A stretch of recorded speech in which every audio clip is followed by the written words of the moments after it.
Assalomu alaykum do'stlar. Sizlarga 2012-yildagi Oqsuvetdagi Captiva'ni syomka etib beramiz. Mashina qaranglar, dim ideal saqlangan egalardan. 2012-yil bo'ladi Captiva'miz.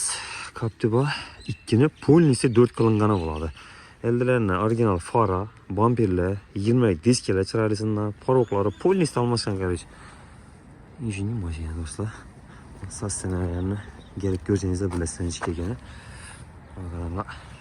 Duruşuna yanıp maşinamıza geladigan bo'lsak, kraskasi yo'q. İçerinde absolutno родной maşinamiz. Kichik nelari, savollari. Birazgina himsik etib yuvib serversiniz top-toza bo'ladi. Sal kirchikkan bo'lgan aytsak ishi. Hamma o'zi роднойda turibdi.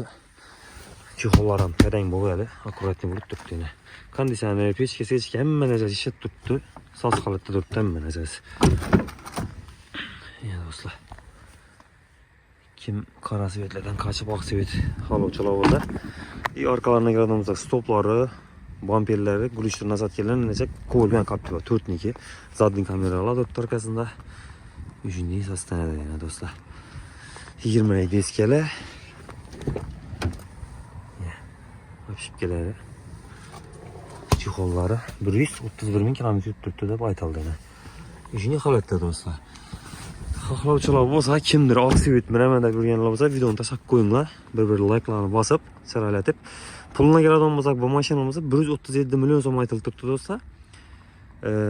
Ustida ozgina kelishadigan yeri bor hali.